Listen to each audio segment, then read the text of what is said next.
Olá, boa noite.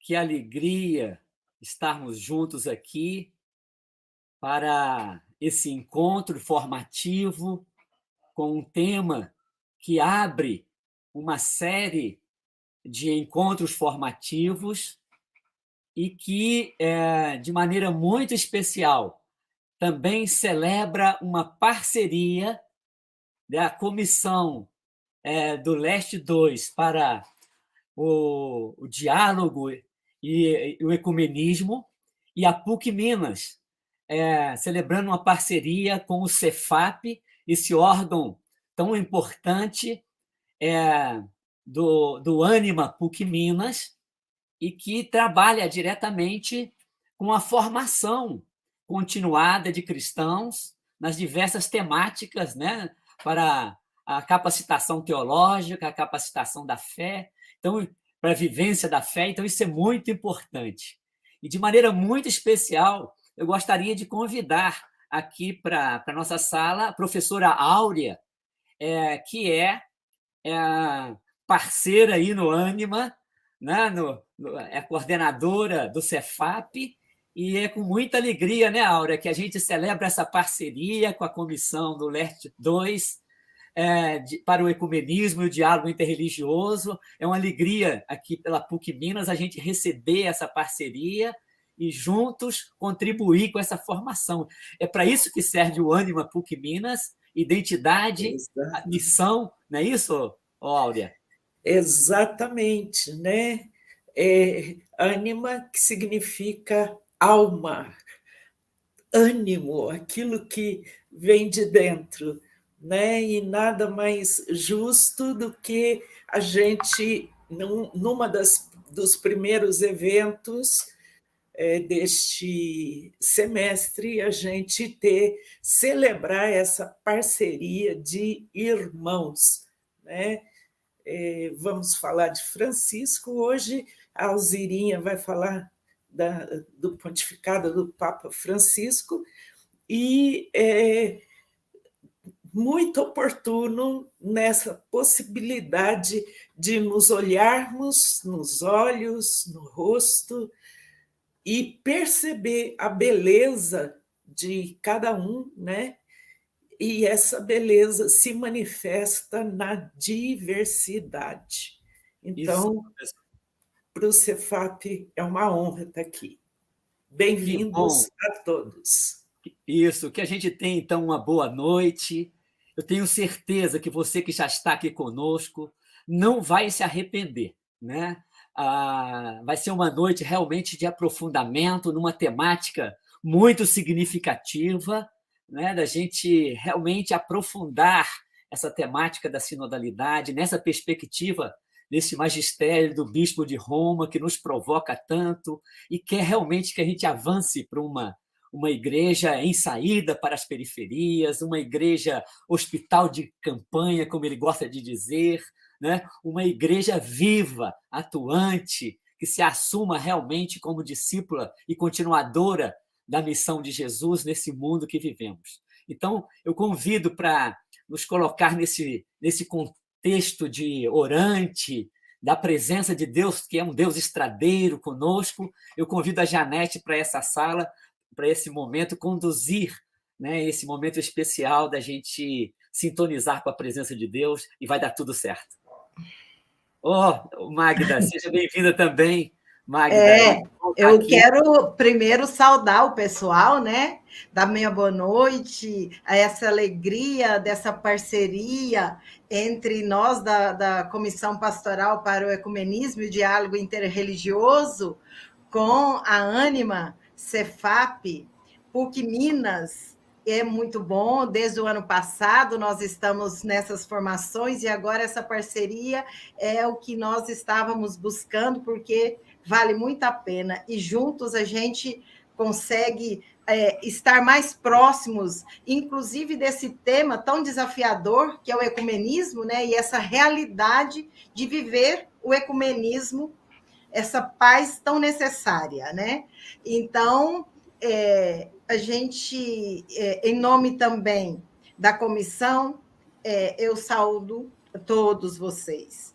E também eu quero dizer que o Dom Francisco, nosso bispo referencial, pediu que justificasse a sua ausência, porque, como presidente do hospital que está sendo inaugurado na cidade de Sete Lagoas, onde ele é o bispo, coincidiu com essa data. Ele manda um abraço, acolhe a todos e todas, e vai tentar estar aqui ao final. Mas, então, é uma alegria muito grande que possamos crescer e entender cada vez mais o ecumenismo para que possamos vivê-lo na sua essência. E, então, Janete. Boa noite a todos.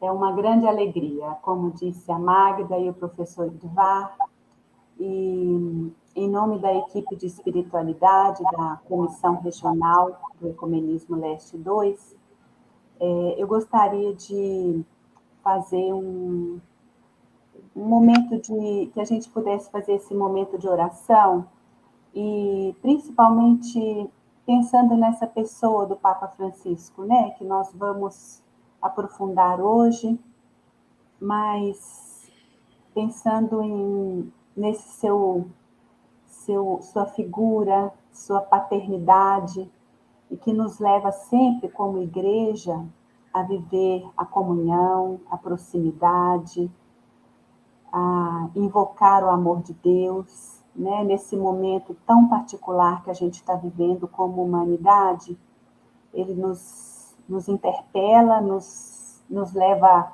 a pedir perdão como única família humana, mas, sobretudo, nos leva a experimentar sempre mais esse amor de Deus. Então, eu gostaria que, nesse momento, queria propor a cada um que a gente fizesse essa oração, que é uma oração que consta na encíclica Fratelli Tutti, e na última página ele recitou essa oração, e que a gente pudesse fazê-la com ele e por ele, como ele sempre pede, né? Que é para rezar. Então, nós podemos recitá-la juntos.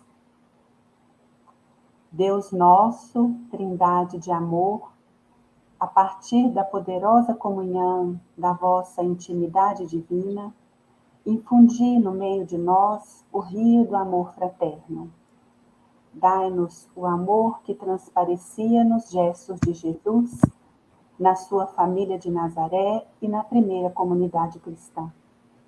Concedei-nos a nós cristãos que vivamos o Evangelho e reconheçamos Cristo em cada ser humano, para o vermos crucificado nas angústias dos abandonados e dos esquecidos deste mundo, e ressuscitado em cada irmão que se levanta. Vinde, Espírito Santo, mostrai-nos a vossa beleza, refletida em todos os povos da terra, para descobrirmos que todos são importantes, que todos são necessários, que são rostos diferentes da mesma humanidade amada por Deus. Amém. Amém. Ô Magno, se você me permite a palavra, eu estava vindo de uma conversa sobre, né, a sinodalidade, os seus desafios na igreja, e eu até peço desculpas porque eu me equivoquei aqui. É realmente uma temática atual da nossa igreja, né? Mas eu acho que o tema dessa noite a gente tem que concentrar naquilo que propõe essa comissão de trabalhar a formação para o ecumenismo, né, e o diálogo. E ninguém melhor do que a professora Alzirinha, que está conosco aqui, né, Magda, que você vai apresentar para desenvolver esse tema dentro desse magistério do Papa Francisco. Eu acho que aí a gente situa melhor. Eu peço desculpas aí, realmente, porque o tema da sinodalidade está junto conosco o tempo todo, né? E faz parte, de alguma maneira, a gente pensar esse caminhar junto, portanto, a partir também das igrejas, né? Nessa sociedade que a gente vive com tantos desafios. Áurea, Magda, a palavra é sua. Seu microfone, Magda. Tá ok. Ok. Nós estamos muito felizes com a presença da Alzirinha, até o nome dela é carinhoso, né? Alzirinha Souza, uma leiga, doutora em teologia pela Universidade Católica de Louvain, na Bélgica, mestre em teologia pela Universidade San Damaso, Madrid, e graduada em teologia pela PUC São Paulo, com pós-doutorado na Universidade Católica de Pernambuco, Unicap.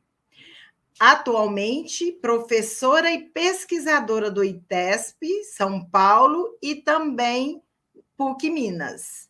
Então, a gente, com o coração muito aberto, nós vamos hoje falar de Francisco, que é tudo que a gente deseja alcançar, chegar nessa busca do avanço que é Francisco, né? Então, que estejamos muito abertos a ouvir, porque seremos agraciados com tanta coisa boa que nós ouviremos essa noite.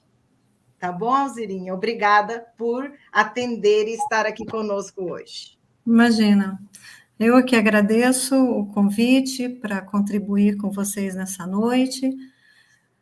A você, Magda, que me contatou, ao Edivar, que é um grande amigo, que também me convidou para participar aqui. É sempre uma alegria muito grande poder tratar desse tema, não é? O tema do ecumenismo, de fato, eu acho que ele é cada vez, estou segura, cada vez mais segura disso, é um tema urgente e de uma importância enorme, não é? A falta de compreensão e a falta de diálogo que se vive hoje nos diferentes meios, inclusive no meio religioso, eu acho que geram, sobretudo, uma grande violência, não é? Eu lia ontem na Folha de São Paulo, 18, exatamente ontem, saiu uma matéria enorme dizendo dos ataques entre as religiões aqui no nosso espaço brasileiro, notadamente no Rio de Janeiro, de onde eu venho, inclusive. Não é? Então, é um tema que aparentemente não nos dizia muito respeito, não é? Dizia mais respeito, talvez, a outros espaços, a outros contextos.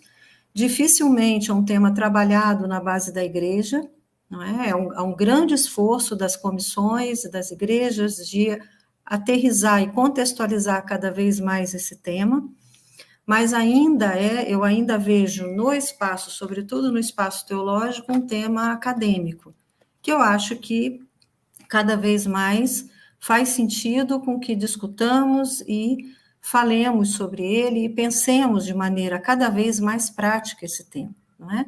A falta de compreensão leva a um preconceito, que leva a uma polarização e que leva, efetivamente, a uma geração de violência, não é?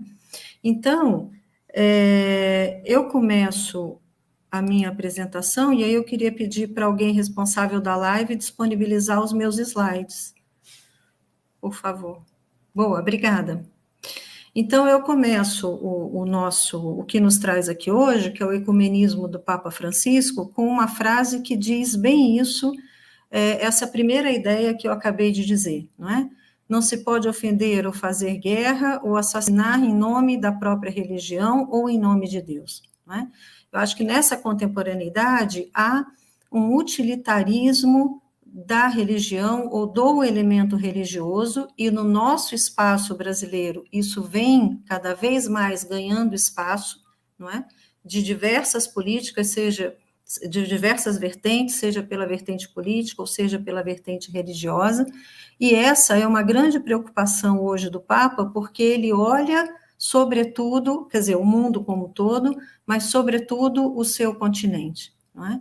A Europa hoje, e nós mesmo de longe, à distância, acompanhamos isso, se não há um grande esforço, e esse esforço nós vamos ver daqui a pouco, é um esforço contínuo dentro da Igreja Católica, e aí eu queria dizer que eu falo a partir desse contexto católico, se não houver, nesse momento, no continente europeu ou em outros continentes, um grande esforço de reaproximação ou de uma aproximação contínua de diálogo entre as religiões, e aqui eu quero dizer de um diálogo ecumênico, mas também de um diálogo religioso, definitivamente os problemas tendem a se agravar, não é? Da mesma maneira que eu não sei se nós estamos percebendo a importância desse tema aqui no nosso contexto. No entanto, como se trata de uma formação, eu queria dar um passo a mais, não para entrar diretamente em Francisco, mas para nós percebermos como é que essa caminhada foi sendo realizada e estruturada, então, dentro da igreja. E o meu corte principal é o Concílio Vaticano II, não é?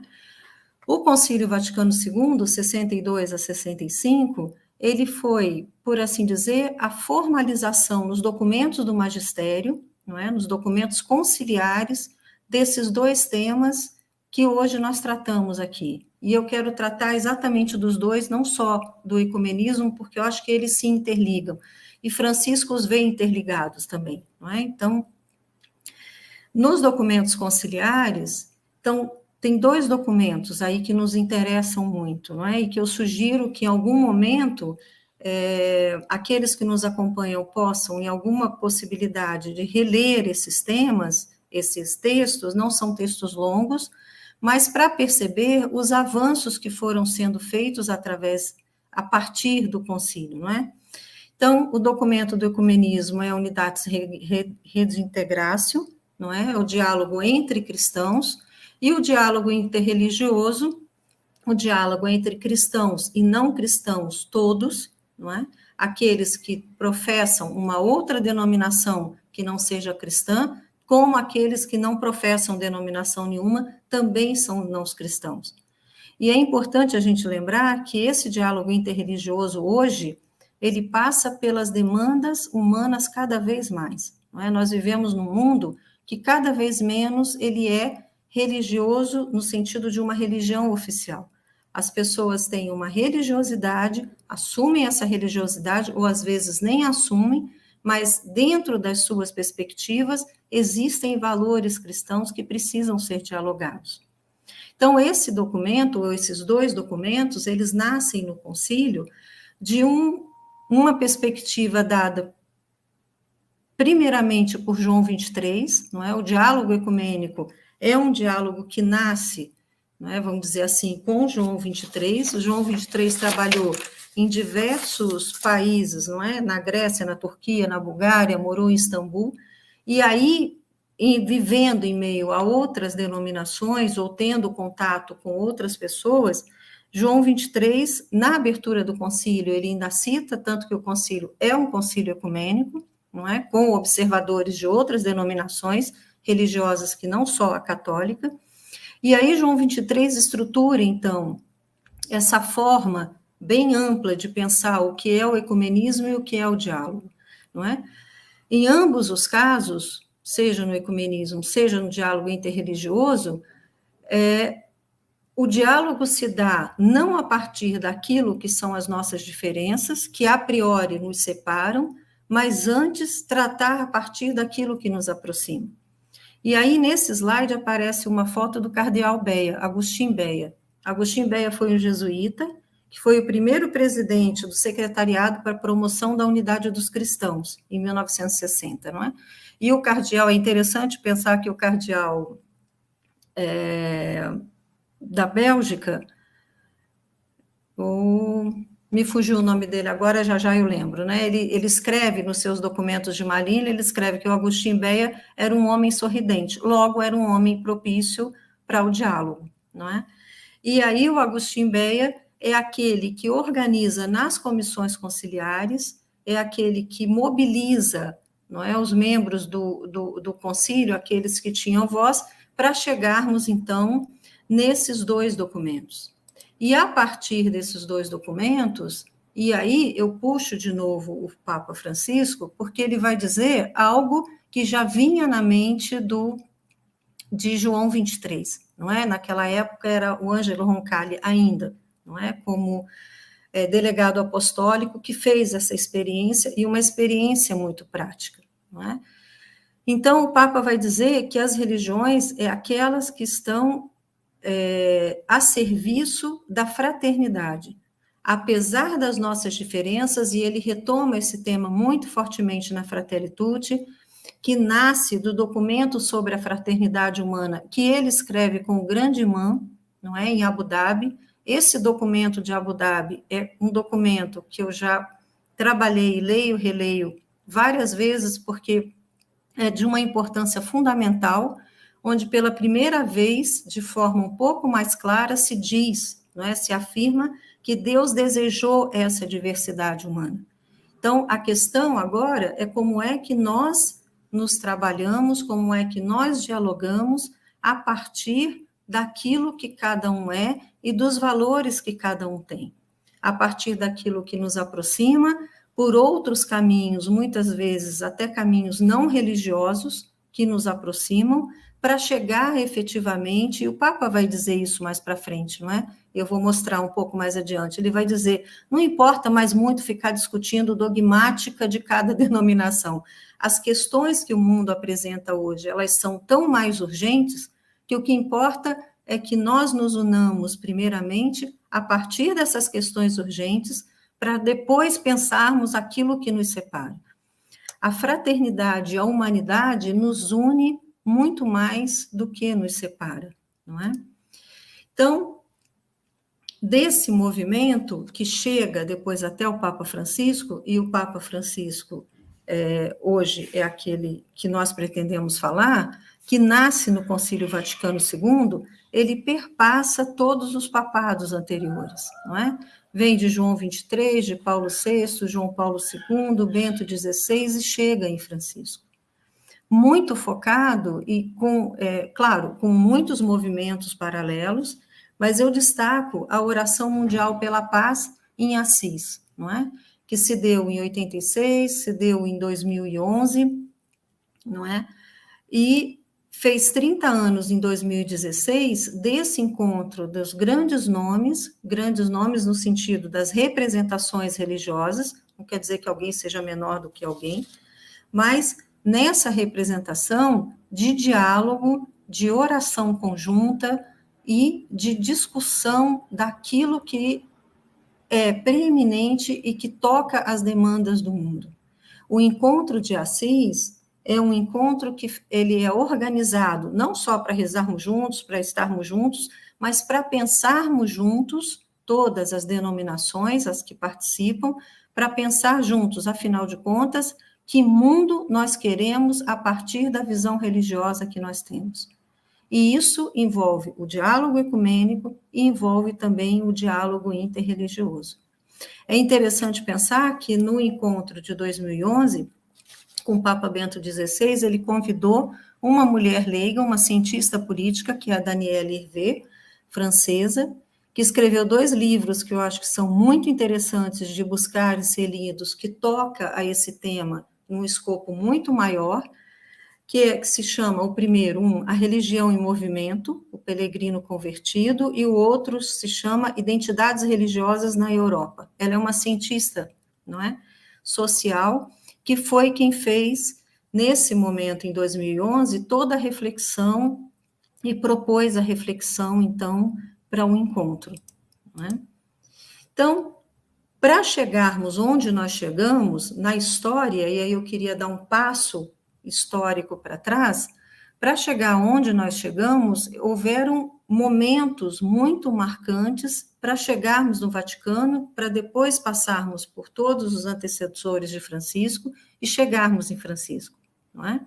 Então, esses eventos são eventos que, de alguma maneira, causaram algum tipo de separação. Não é? Se nós estamos hoje discutindo o diálogo ecumênico e o diálogo interreligioso, significa que em algum momento houve algum tipo de separação. Não é? Eu não vou querer aqui refazer a história de todos, mas para a gente entender que o Concílio Vaticano II, esse slide, essa linha, está muito mais para se compreender que o Concílio Vaticano II é quase que o ápice, vamos dizer assim, da formalização da necessidade por parte da Igreja de quanto esse tema é importante para nós e também para as demais igrejas, que esses diálogos foram acontecendo ao longo da história, mas que foram sendo amadurecidos por eventos, então, anteriores ao concílio. Então, o cisma de 1054, a reforma de Lutero, depois o Concílio de Trento, que para nós, não é, na história da igreja, nós chamamos da Contra-Reforma, a reforma de Lutero e a Contra-Reforma, que no fundo não reformamos muita coisa, vamos ser justos. Depois, evento que é essencial para a compreensão foi o ganho da razão humana independente do elemento religioso, que é formalizado de alguma maneira nesse evento da Revolução Francesa, até chegarmos, então, ao Concílio Vaticano II. É interessante pensar que entre esses espaços históricos, anterior ao concílio, nós tivemos na Europa a Primeira Guerra Mundial, não é? E cada vez que se tem um grande evento, não é, como uma guerra que toca de alguma maneira o mundo inteiro, as pessoas se mobilizam, e isso inclui também as denominações religiosas, se mobilizam de uma outra maneira, não é? Buscando, então, soluções conjuntas para esse grande evento.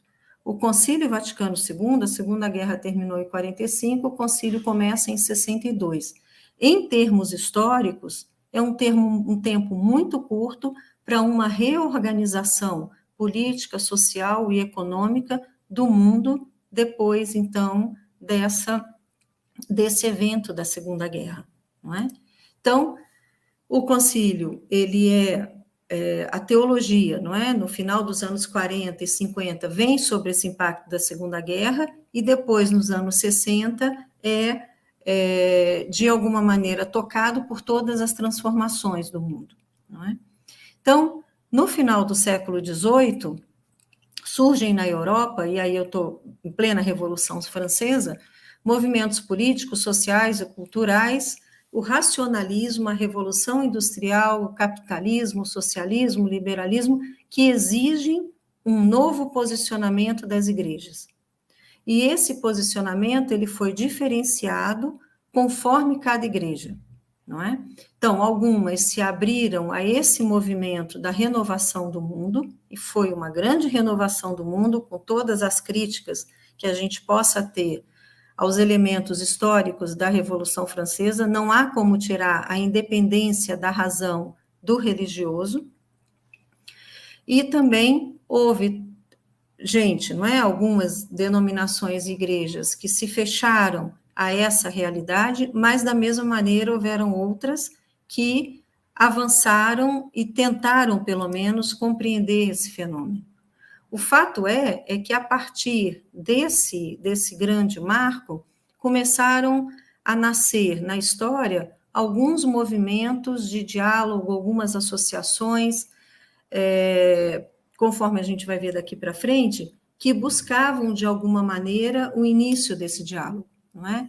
Então, a Associação Cristã de Jovens, a Associação Cristã das Mulheres, a Federação Mundial de Estudantes Cristãos, que não tinham a preocupação de aproximar a igreja. Aliás, o diálogo ecumênico não é, a priori, uma preocupação de tirar pessoas de uma igreja e passar para outra, não é?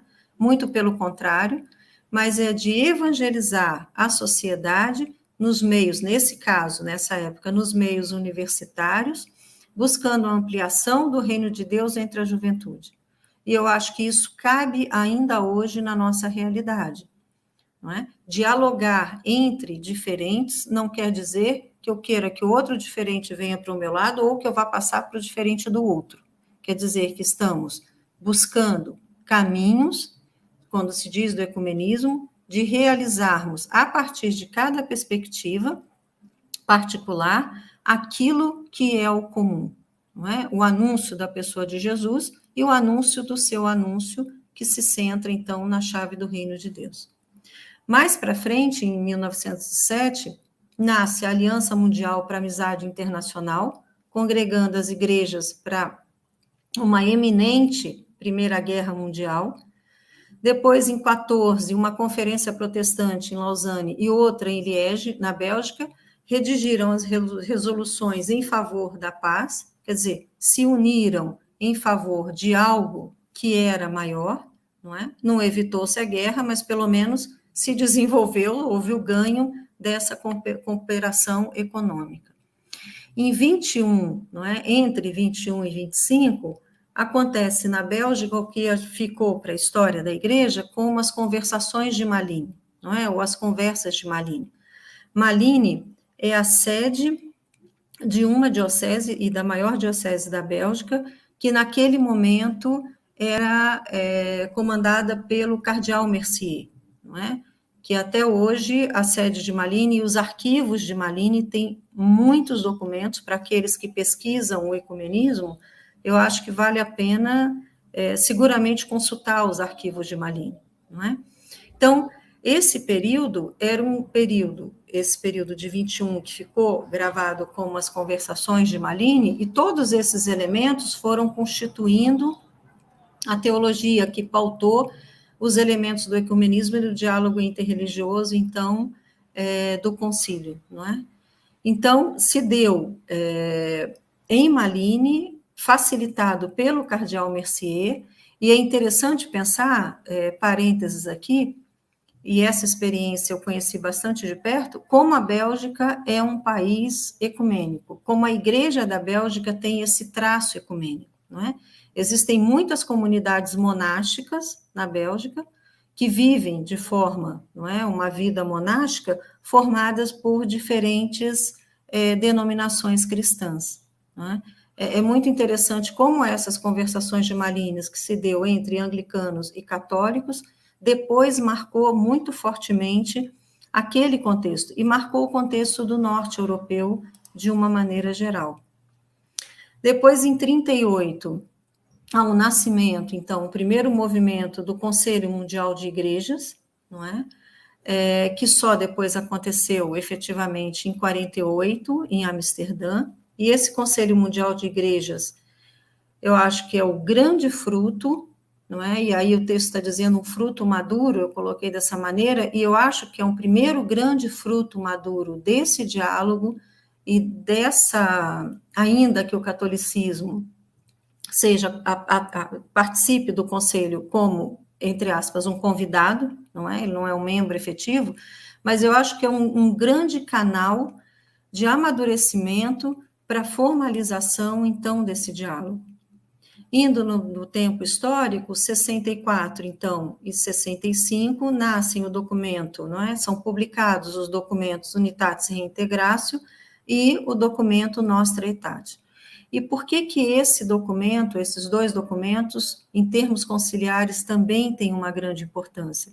Porque eles se ligam diretamente à perspectiva missionária da Igreja. O Concílio Vaticano II, ele desloca a missão não mais como acessória de algo, mas ele desloca a missão como aquilo que nos caracteriza enquanto identidade cristã, não é?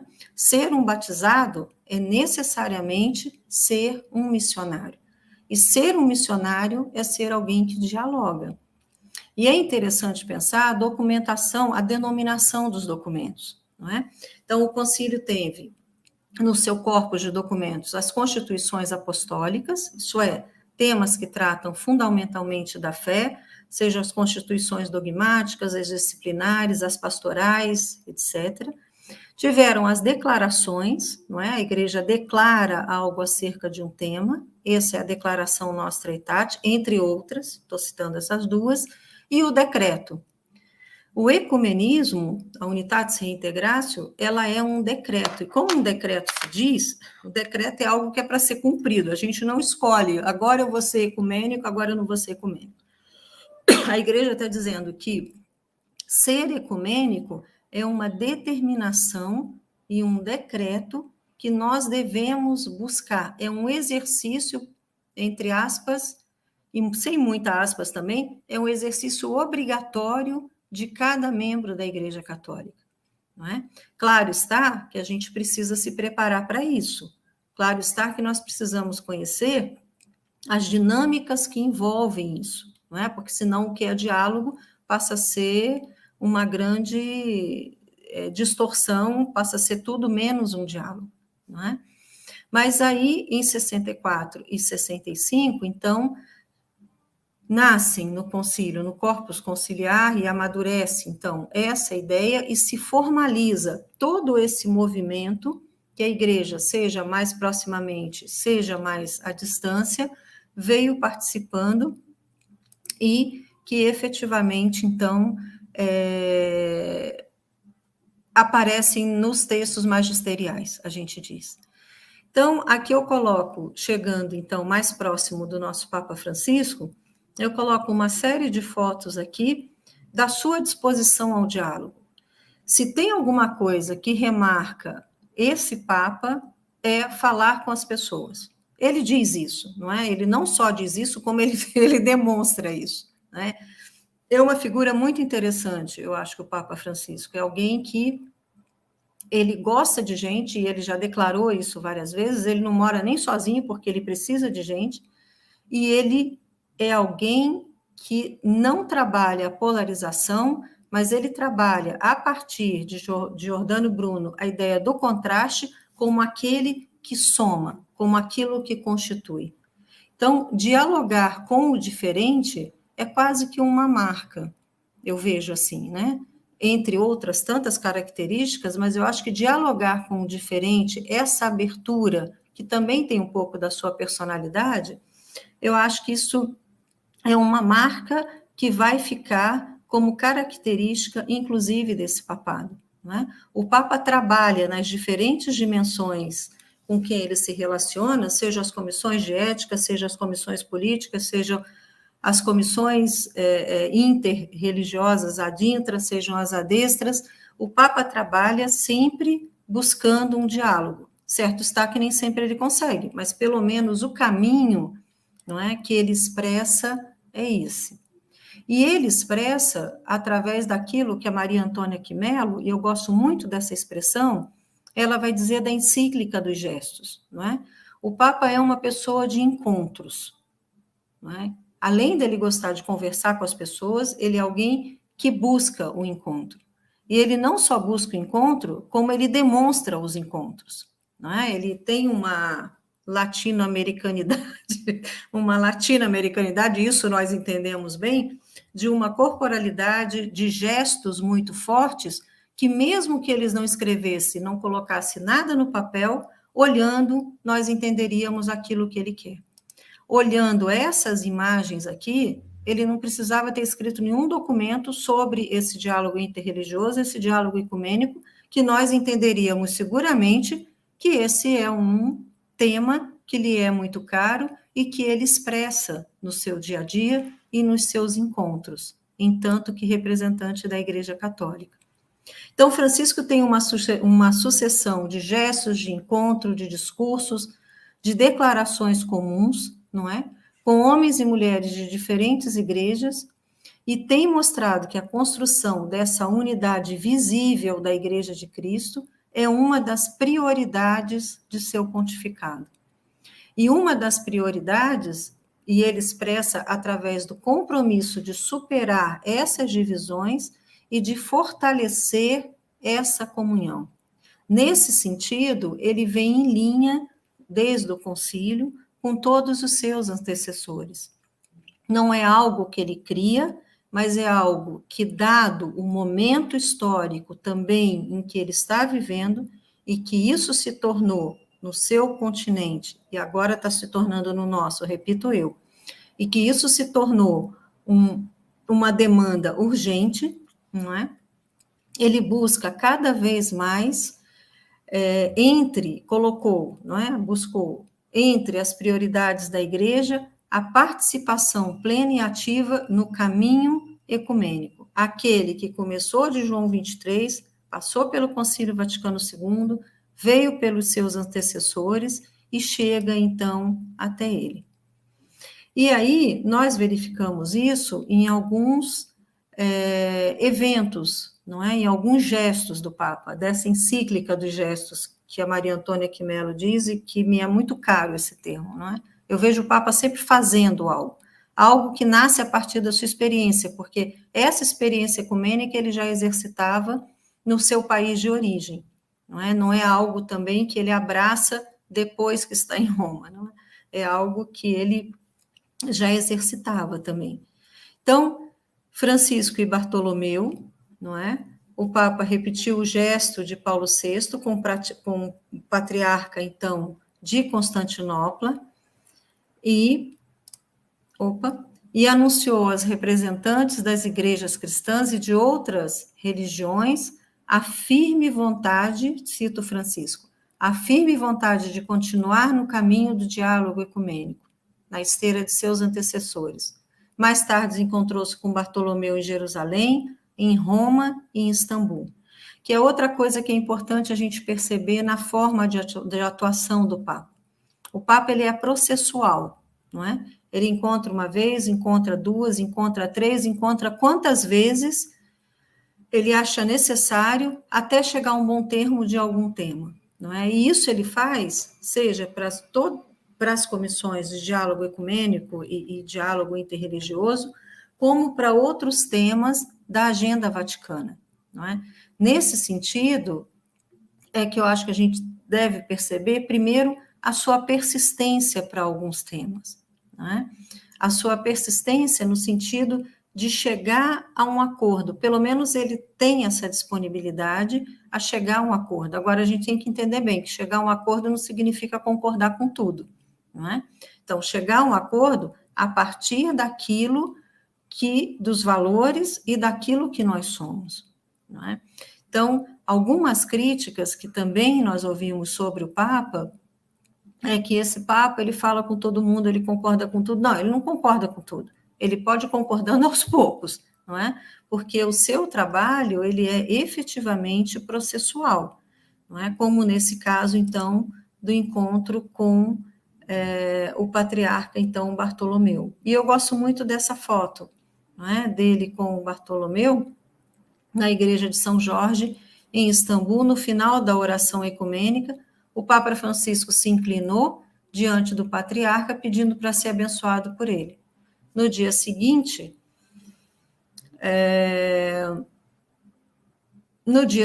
durante a Divina Liturgia, o Papa fez as seguintes palavras: encontrar, eu não sei o que aconteceu aqui, que agora... saiu. Encontrar-nos, olharmos no rosto um do outro, trocar o abraço da paz, rezar um pelo outro, são dimensões essenciais desse diálogo.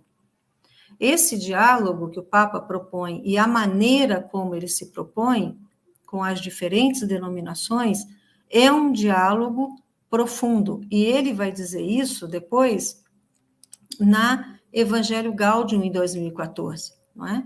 Ele vai dizer que esse diálogo é um diálogo impulsionado pelo Espírito. É um diálogo que nós fazemos quase que em obediência a um desejo de Deus, desse reconhecimento da diversidade, mas nós não fazemos simplesmente a partir daquilo que somos independentes da ação do Espírito. Há um movimento anterior a nós que nos leva a esse diálogo.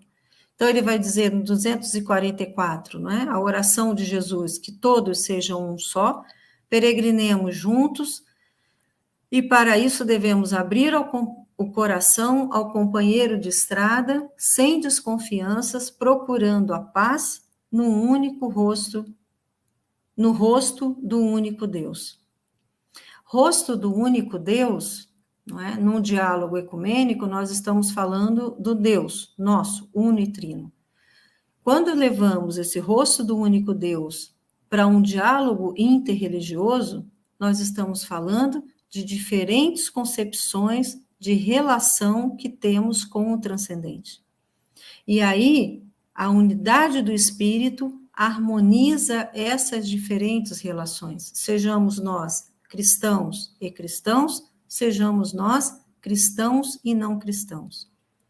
E essa ideia do Espírito, essa concepção teológica do Espírito, se nós tirarmos do fazer teológico e do fazer pastoral e do fazer enquanto igreja que somos, deixamos de ser, não é? É muito profunda essa concepção da teologia do Espírito. Então, o Papa convida a todos os cristãos o caminho da conversão, da misericórdia, cristãos que simplesmente não estão mais divididos, mas se sentem unidos na descoberta diária daquilo que partilharam. Essa era a ideia de João 23. sem esquecer, naturalmente, as questões doutrinárias que ainda impedem essa plena comunhão, né? É nessa direção e é nesse sentido que o Papa se liga a João 23, se liga à tradição conciliar e a tradição de todos, então, os seus antecessores. Em 2013, tem um encontro, não é? No qual ele convida anglicanos e católicos a trabalharem juntos para dar voz ao grito dos pobres, não é? Para que não sejam abandonados as leis de uma economia que muitas vezes considera o homem como um menor, não é? Nesse sentido, o diálogo entre anglicanos, luteranos e católicos, que são os 3 diálogos que são os mais estabelecidos ao longo da história, o Papa abre uma outra possibilidade para trabalharmos, então, juntos, não é?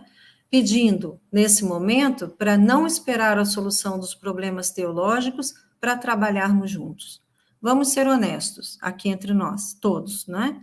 Problemas teológicos, nós vamos levar muito mais tempo do que resolver os problemas dos pobres que estão batendo a nossa porta. Seja a nossa porta enquanto Igreja Católica, seja na porta das outras igrejas e das outras denominações. E esses problemas teológicos não podem superar aquilo que é essencial do Evangelho, que é o atendimento a essas pessoas. O que nos une muito mais do que questões teológicas, que também devem ser pensadas, que também devem ser amadurecidas, é o exercício próprio do Evangelho.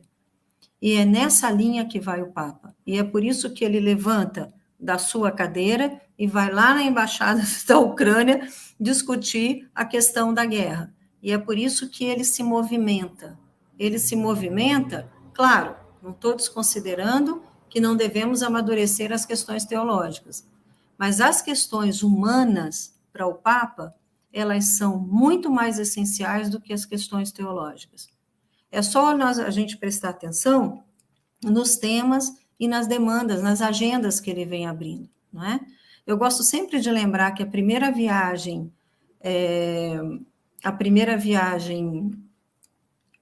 apostólica do Papa não foi vir na Jornada Mundial no Rio de Janeiro, foi sair do Espaço Vaticano para ir na ilha de Lampedusa ver a situação dos migrantes que chegavam do norte da Europa, da África, né? E de toda a África, inclusive. Né? Então, em 2016, Roma e Moscou, primeiro abraço em Cuba, não é? Com esse patriarca, o patriarca de Moscou e de todas as Rússias, em 2016, esse mesmo que agora, na guerra da Ucrânia, deu um passo atrás, aparentemente, não é? Ele deu um passo atrás e se coloca numa outra dinâmica, mas não importa, isso foi um primeiro passo lá atrás, não é? Assinaram, então, uma declaração conjunta que aborda as questões sensíveis como a Igreja Greco-Católica, a Ucrânia, lança um apelo conjunto de paz, então, pela Síria, pelo Iraque, pelas demandas que se tinha, então, naquele momento, não é? Mesmo que agora o CRIO tenha voltado um pouquinho atrás. Então, nos 500 anos da reforma, em 2016, não é? Foi um outro passo, eu acho que para plena reconciliação, e a SOTER, o Congresso de Teologia e Ciência da Religião de 2017, foi um congresso eminentemente ecumênico, dedicado aos 500 anos da reforma, não é? Mas em 2016, o fato, a SOTER aqui em São Paulo, não é? Que é sediada na PUC Minas, inclusive, um passo para a plena reconciliação das memórias e a comemoração conjunta luterano-católico dos 500 anos da reforma em 31 de outubro, não é? Em Lund, na Suécia. O Papa convida, e o Papa e seus convidados propõem um profundo repensar das riquezas espirituais e doutrinárias do século XVI, não é? No espírito de partilha, que infelizmente não existiu em tempos anteriores. 2018, Genebra, não é? A peregrinação em busca da paz, foi o 70 aniversário da fundação do Conselho Ecumênico de Igrejas, e lá estava o nosso Francisco, dialogando dentro do Conselho Ecumênico. 2019, não é? De novo, o diálogo com os anglicanos, não é? O pontífice que veio do fim do mundo, prossegue a tradição de receber uma delegação ecumênica da Finlândia na semana de oração pela unidade dos cristãos no dia de Santo Henrique, não é? E nós temos essa semana de oração pela unidade dos cristãos, celebrada em janeiro, com eventos, então, conjuntos. Aqui, eu não sei o que acontece, o slide, as fotos encobriram o slide, eu não sei se para você está aparecendo de maneira mais clara, mas são duas fotos da Nigéria e do Paquistão, não é? Então, o Papa vai denunciar o que ele vai dizer de um ecumenismo de sangue, não é? Então, ele se une ainda à linha de João Paulo II, não é? que chama a atenção para os mártires da Igreja, que simplesmente por serem cristãos, estarem com uma Bíblia, estarem com um crucifixo, essas duas fotos, elas são da Nigéria e são do Paquistão, não é? Essa questão na África é uma questão urgente, e é uma questão muito urgente. Eu estudei na Bélgica com muitos africanos, não é? Então eles descrevem com muita tristeza, mas quase com uma naturalidade, os riscos de ser um cristão no continente africano. Sobretudo porque essas disputas, elas nascem também baseadas, muitas das vezes, da concepção tribal, das religiões originárias, que se mescla com o cristianismo, com uma colonização também cristã muito, com muitas críticas a essa colonização. Então, o Papa vai dizer, esse ecumenismo de sangue e esse ataque aos cristãos também é um dos elementos para cada vez mais aprofundarmos esse diálogo, essa aproximação, e aí entra o diálogo ecumênico e também, no continente africano, sobretudo, o diálogo interreligioso, não é? Para a gente dizer que essa situação é uma situação hoje, não é? Essa necessidade do avanço do ecumenismo e do diálogo ecumênico, ela é irreversível, não é? Nesse mapa que eu coloquei aí, é a lista mundial de perseguição em 2021, não é? Talvez nós não percebamos ainda no nosso contexto o nível de perseguição que as pessoas sofrem. Agora começam esses elementos, não é? Mas, no mundo como um todo, é urgente pensar, e a chave para se pensar isso é na prática, não é? E é isso que o Papa busca, nós podemos dizer, e a chave, daí a Fratelli Tutti expressa muito isso, se somos uma fraternidade, todos somos irmãos, não há razão para ficar fazendo ecumenismo de sangue e as pessoas se matando em nome do religioso, não é? Também não podemos esquecer que esse ecumenismo, ele passa também por perspectivas políticas e também, quer dizer, esse ecumenismo de sangue, a morte das pessoas, passa por perspectivas políticas e também por perspectivas econômicas, não é? De uma dominação de poder, nesse sentido, não é? Então, a urgência desse tema, e para dizer que, para mim, é muito claro nos gestos do Papa e nas demandas que ele abre e nas falas que tem, não é, que são inúmeras, eu separei algumas, não é, isso daria depois um tempo muito maior de reflexão, também por conta, além de encontrar caminhos para respondermos às demandas atuais, também por conta dessa perseguição religiosa. Perseguição religiosa essa que ficou muito claro na campanha da fraternidade do ano passado, não é? Era uma campanha da fraternidade ecumênica, que justamente buscava esse diálogo e essa aproximação, e que houve uma grande resistência, no final das contas, de todas as partes, não é? Houveram muitas críticas em relação à campanha da fraternidade, não é? Esse é um trechinho da matéria que saiu ontem, não é? Para dizer do nosso contexto, que saiu ontem na Folha de São Paulo. Se em 2016 as delegacias de polícias registraram 5.214 boletins de ocorrência, não é, relatando a intolerância religiosa, e aqui intolerância religiosa se dá entre cristãos e não cristãos, em 2021 foram 15.296 denúncias, revelam os dados da Secretaria de Segurança Pública. Isso ontem, não é? Nós não estamos falando de algo que passou. Nós tivemos já ondas no Brasil, não é? Talvez esse momento político atual e os dirigentes atuais também deem margem a essa polarização. Estamos vivendo um momento de polarização, não é? A polarização parece que passou a ser a palavra-chave de tudo nesse país. E também estamos vivendo um momento em que todos têm o direito de achar tudo e todo mundo fala tudo e conhece tudo de todo mundo, não é? O que não é uma verdade, porque se nós conhecêssemos e se nós compreendêssemos aquilo que é o diferente, esses números seguramente não teriam aumentado tanto assim, não é? Então, para dizer que o ecumenismo do Papa, além de tudo, aqui também eu trouxe um outro dado para a gente perceber as mudanças, não é? Sobretudo aqui no Rio de Janeiro, e aí vai diminuindo um pouco. Pernambuco, onde eu morei os últimos 4 anos trabalhando lá, Pernambuco também tem grandes problemas, sobretudo com as religiões de matriz africana, não é? E aqui foram outros dados. Mas isso tudo para a gente perceber, aqui também é um outro dado que eu trouxe, não é? Mas isso tudo mais para remarcar e para a gente perceber a importância de aprofundarmos esse diálogo e, de alguma maneira, trabalharmos esse diálogo na base das nossas igrejas. E aí eu estou falando pela minha, não é? Na base da igreja. Aqui em São Paulo, onde eu moro, na Arquidiocese, nós temos a Casa da Reconciliação desde o tempo de Dom Paulo Evaristo. Dom Paulo Evaristo criou o que a gente chama a Casa da Reconciliação para discutir o diálogo ecumênico, para formalizar, né, ser o rosto da Arquidiocese do diálogo ecumênico e do diálogo interreligioso, né?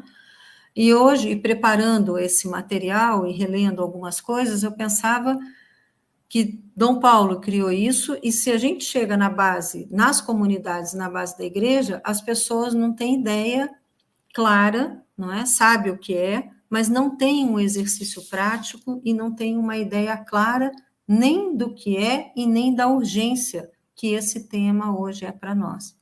E eu acho que a nossa realidade e o caminho que o Papa escolhe, não é? Que é o caminho da experiência, que é o caminho da prática, que é o caminho das respostas às demandas do mundo, aliado aos números, não é? E às pesquisas que nos dizem dessa urgência, eu acho, não só aqui, também no continente europeu e no mundo de uma maneira geral, eu acho que já colocam a compreensão e o exercício que o Papa faz, o esforço que Francisco faz para avançarmos, então, nessa dimensão, não é?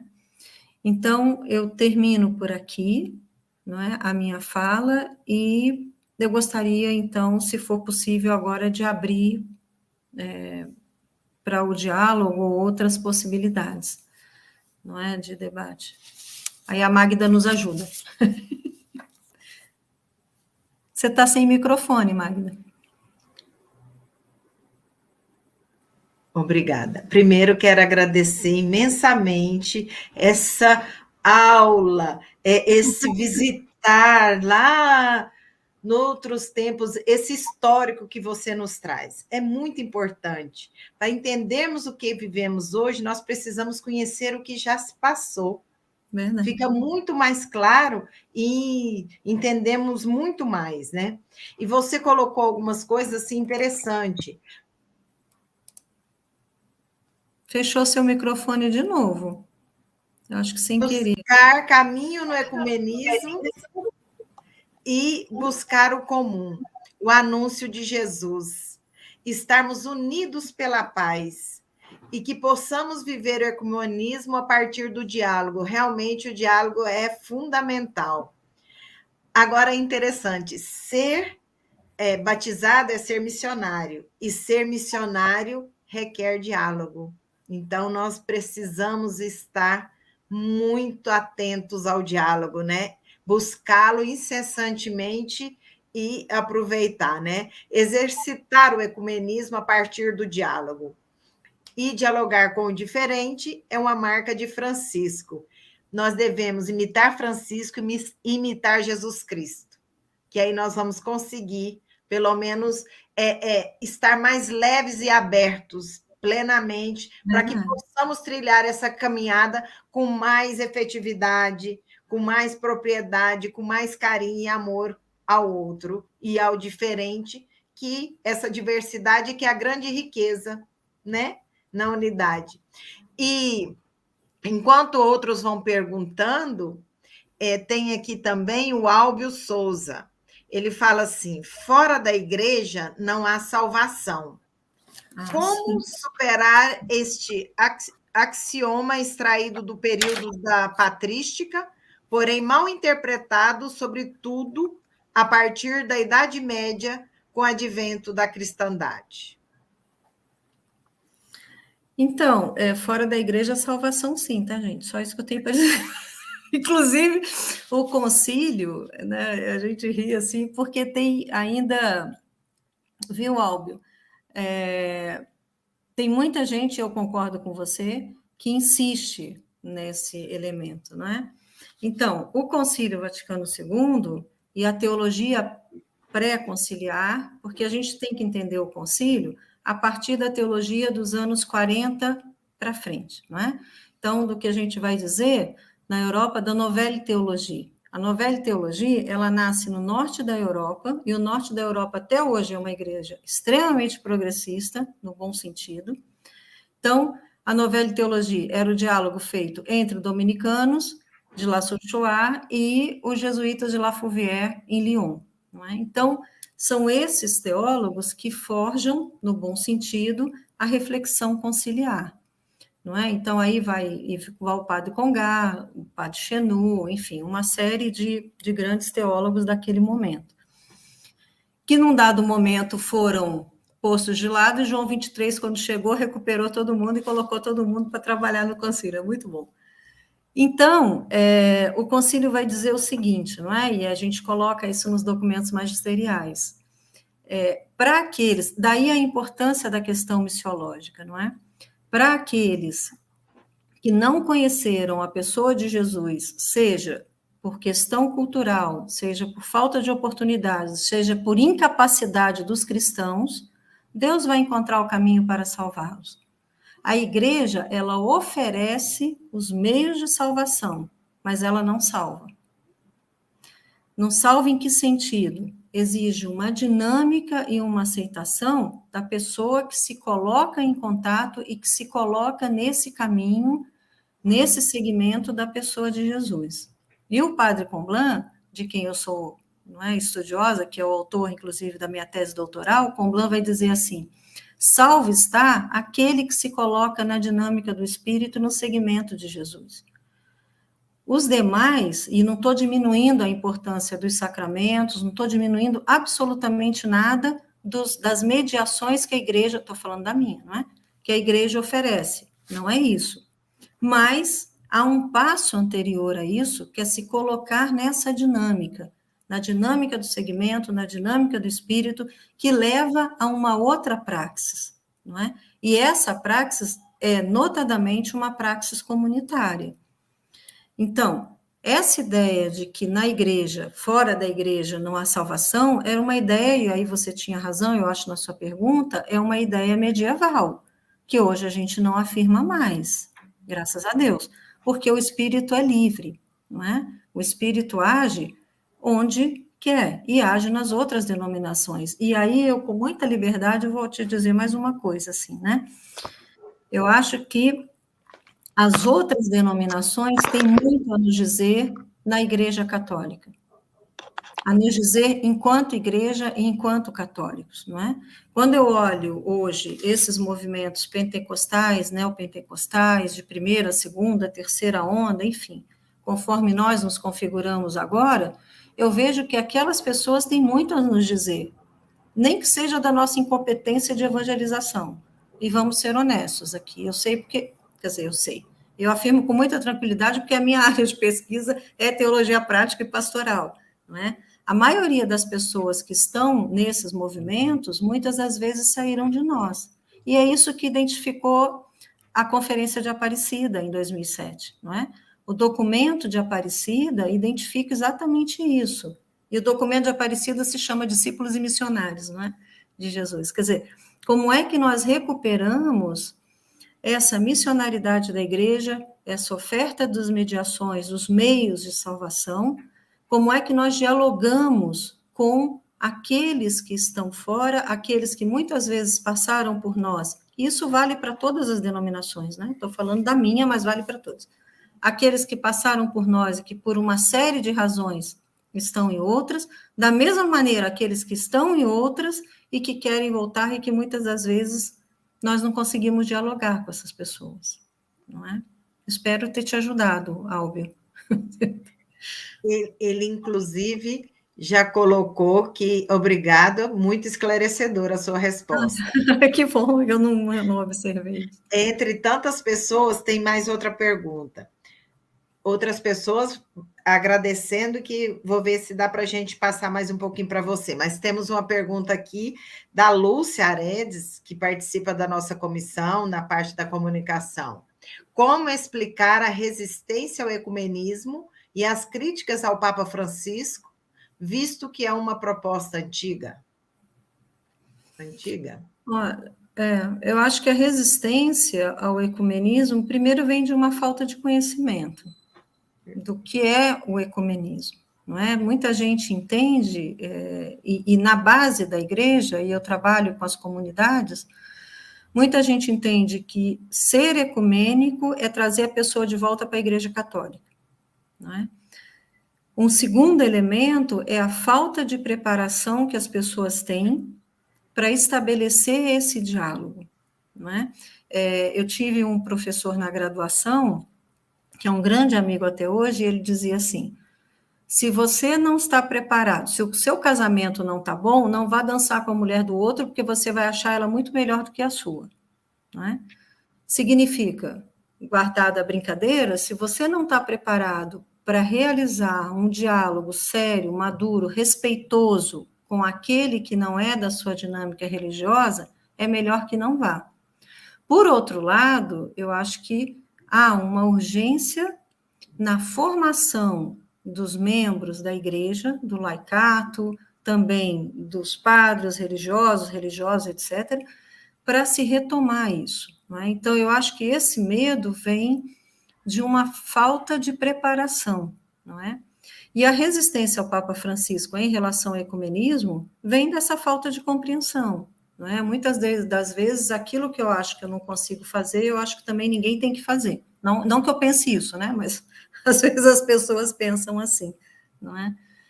Então, eu otimistamente falando, eu penso que tem dois elementos que são essenciais, não é? E eu também penso que por isso eu, não é, estudei tanto, me preparei tanto. Primeiro é a formação do laicato, não é? A formação dos leigos religiosos, religiosas. Por isso eu tenho imenso prazer em trabalhar na formação, porque eu acho que isso muda as consciências, esclarece as pessoas e chama as pessoas a uma outra prática, não é? E acaba com essa falta de compreensão que nós temos, não é? Então, nós temos também a pergunta, a Conceição Pires, ela fala o seguinte: a disposição para aceitar o diferente permeia todas as relações humanas. Deve-se uma decisão pessoal. Pergunta: como nós leigos caminharemos, sendo que na maioria das paróquias nem comenta? Então, é isso que eu acabei de dizer, não é? Eu acho que esse espaço dessa live e as comissões, né, essas associações, como essa que nós fazemos hoje, são espaços de aprendizagem, Conceição, sabe? Eu acho que a formação, não é? Joseph Moix, que é um autor jesuíta francês, ele escreve um livro muito interessante que chama O Evangelho Salvará a Igreja, não é? E aí, parafraseando Joseph Moai, eu sempre digo, e parece que isso é um mantra na minha boca, aí, a formação salvará a igreja, não é? Então, eu acho que espaços como esse que nós estamos hoje, outros espaços de formação, talvez que não tenha na paróquia, também uma exigência, no bom sentido, não vamos bater no padre, mas uma exigência dos leigos de se movimentarem para buscar aprofundar e entender cada vez mais aquilo que é próprio não só da fé, não é? Mas aquilo que é próprio das demandas da igreja como um todo, que são as demandas do Papa, não é? Como nós vimos aqui, do esforço para que esse esforço não fique só no nível institucional de bispo para cima, mas que chegue até cada um de nós, e mais ainda, como é que a base da igreja também pode aprender a dar essa contribuição a uma demanda que é institucional, não é? Então, você chama a atenção lá no seu padre. Você colocou exatamente o que nós temos procurado fazer junto à comissão. Desde o ano passado, nós iniciamos em dezembro essa coordenação, em dezembro de 2020, né, que iniciou. Então, o ano de 2021, nós fizemos 4 formações. Esse ano, já em parceria com a PUC Minas, a Ânima, temos 4 formações e mais 2, uma já aconteceu em fevereiro, por nós mesmos da comissão. Mas é isso mesmo, a partir desse compromisso e desse conhecimento que nós vamos caminhando, não é verdade? A Luzia Borges pergunta o seguinte: como a igreja deve se colocar frente ao processo de decolonidade que vem acontecendo em nosso continente? Bom, primeiro depende do que a gente está entendendo como processo de decolonidade, não é? Mas antes de responder aqui a Luzia, eu vi passar um comentário aqui da Regina Márcia, que deveria ser uma disciplina no seminário. Ecumenismo é uma disciplina do curso de teologia. Pelo menos na minha graduação eu tive essa disciplina, não é? E na faculdade onde eu trabalho aqui em São Paulo, nós temos também essa disciplina de ecumenismo. Eu não sei nos seminários outros, ou essas formações que são feitas fora do ambiente universitário, se efetivamente, como é que funciona, isso eu não saberia dizer, não é? Mas voltando ali, desculpa, Magda, acho que eu te atrapalhei um pouquinho. Não. Como a igreja deve se colocar frente ao processo de decolonidade que vem acontecendo em nosso continente? Não é? Depende muito do que a gente está entendendo por decolonidade, não é? Eu acho que a igreja, independente de ser decolonidade ou não, eu acho que a igreja ela deve se colocar frente a todos os processos, né? A partir daquilo que nós somos, e a partir daquilo que nós podemos oferecer enquanto contribuição, né? Eu acho que isso vale não só para esse processo, mas vale também para todos os processos. O mundo ficou muito mais complexo. E o Papa fala isso e a gente percebe isso, não é? As demandas que as pessoas, demandas humanas, que as pessoas têm hoje, que levam a esse processo de decolonidade e as estruturas, sejam elas sociais, políticas, econômicas, elas são muito mais complexas. A questão é como é que nós encontramos caminhos para responder a essas demandas. Isso é um exercício de teologia prática, que é a minha área, né, de teologia prática pura, quer dizer, como é que a gente inverte a ponta e compreende, por isso que eu perguntei, coloquei a questão, né, depende do que a gente está entendendo. Como é que a gente entende esse processo para encontrar caminhos de responder? Eu gostaria de passar, assim, algumas respostas, informações e manifestação dos participantes. Tem algumas coisas bem interessantes. O Denilson Mariano, coloca que o espírito ecumênico cresça entre as igrejas. o Edivar coloca: que alegria ouvirmos a professora Alzirinha, teóloga leiga, profunda e encantadora, que estejamos atentos aos desafios, sermos discípulos de Jesus, ecumênicos e comprometidos com o diálogo interreligioso. Amém. E ele ainda fala: obrigado, professora Alzirinha, por esta reflexão clara e profunda sobre o ecumenismo no magistério do Papa Francisco, que é o tema, né?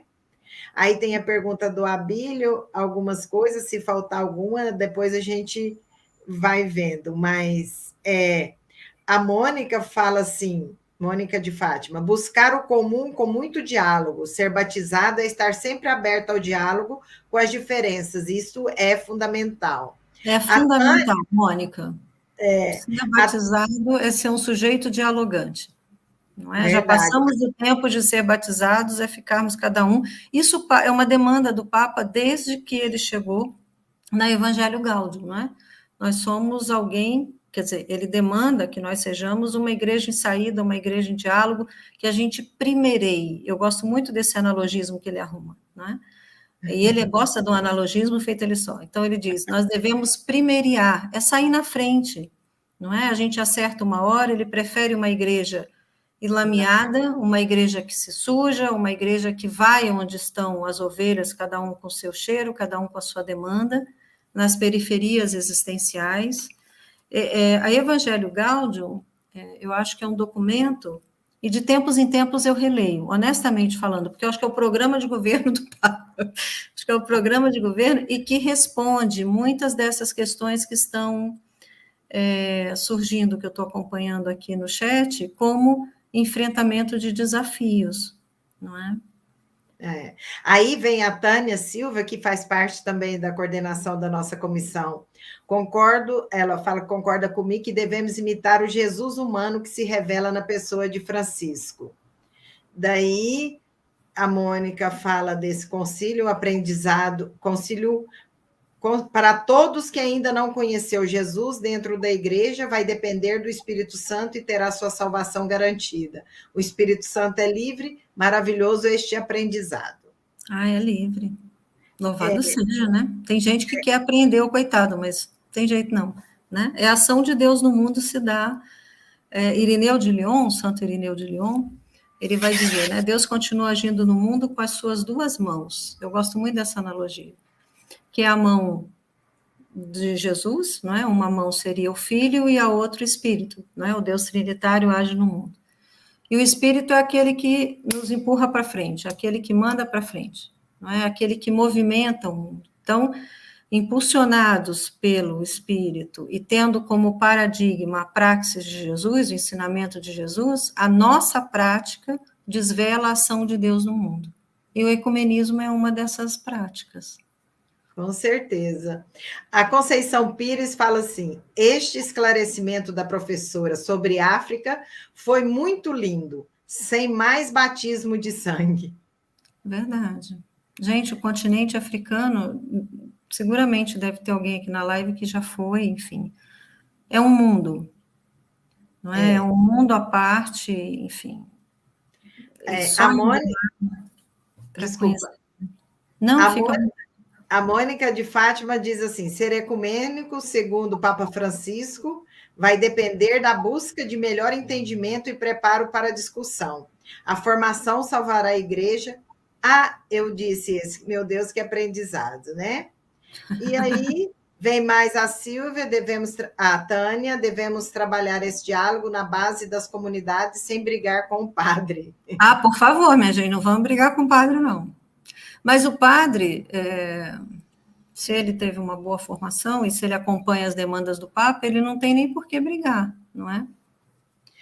E a gente tem mais algumas pessoas agradecendo, dizendo onde são, que estão participando de diversas cidades.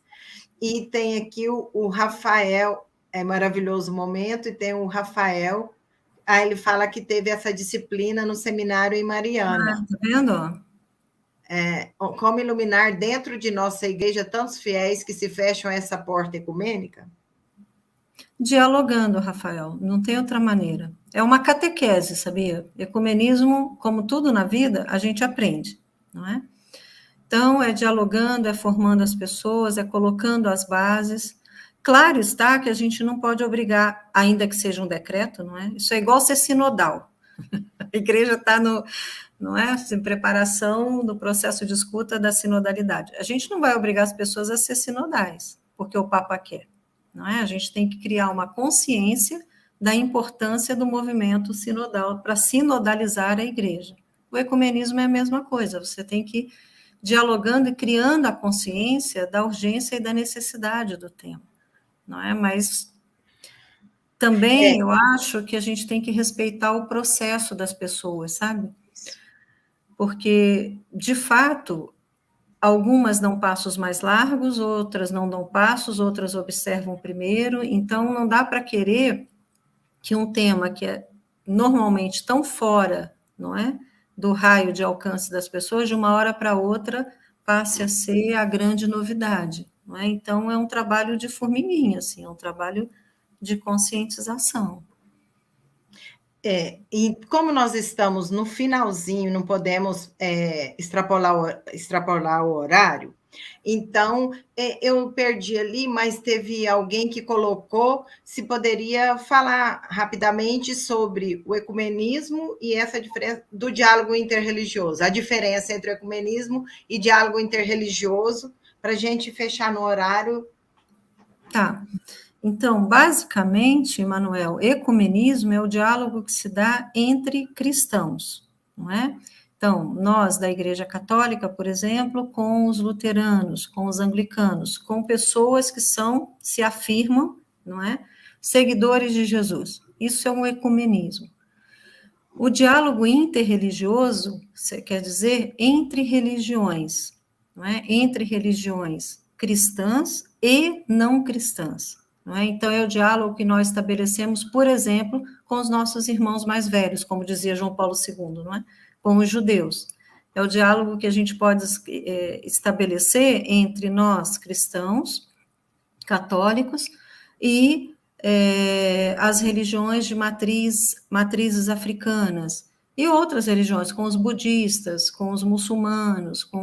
Então, a diferença é pensar se é um diálogo entre seguidores de Jesus, ainda que estejamos separados por alguma diferença dogmática ou disciplinar, etc., ou se nós estamos dialogando com pessoas que são um grupo, se afirmam seguidores de Jesus, e outro de outra denominação que não seja ela cristã, não é? Então, cristãos e budistas, cristãos e muçulmanos, cristãos e judeus, cristãos e hinduístas, não é?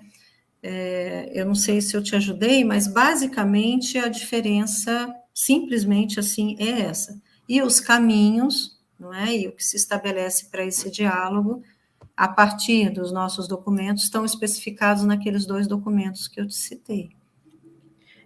Então, nós concluímos esse momento, que se pudéssemos, estaríamos aqui por muito mais tempo, e agradecendo a todos que participaram, a todos que ajudaram na construção desta formação. Rosirinha, que com tanto carinho disse sim e muito nos engrandeceu com tudo que você falou, que tudo que você deixou para nós. Depois dá para ver pela live o quanto as pessoas colocaram e estão agradecidas por esse momento. E eu queria fechar com uma frase da Luzia, que é assim: ser cristão é ser instrumento de Deus no mundo. Que sejamos esse instrumento a partir do ecumenismo e também agora com a consciência do diálogo interreligioso com as religiões e com os cristãos. É isso aí. Eu que agradeço, Magda. Espero, não é, ter contribuído. Foi uma alegria muito grande, eu acho, que vir aqui. Como eu disse no começo, esse tema é um tema urgente, não é? E é um tema que deve chegar nas bases da igreja. Tem alguns sonhos, né? Nós, teólogos, temos alguns sonhos assim para a igreja. E um deles é que esse tema efetivamente possa construir pontes, não é? Como diz o próprio Papa, que essa seja uma das pontes que nós ainda estamos devendo da sua construção, desse diálogo, para que esse mundo efetivamente transpareça algo da pessoa de Jesus, algo do seu sonho, do reino de Deus, que se desvela nessa realidade onde nós estamos. Então, Que obrigada. bom. E eu tenho algo para te dizer. Você me trouxe muita coisa além, porque eu estudei no Conselho Mundial de Igrejas Cristãs. Ah, que bom. Em Genebra. Uhum. Então, muita coisa recordando, assim, muito bacana.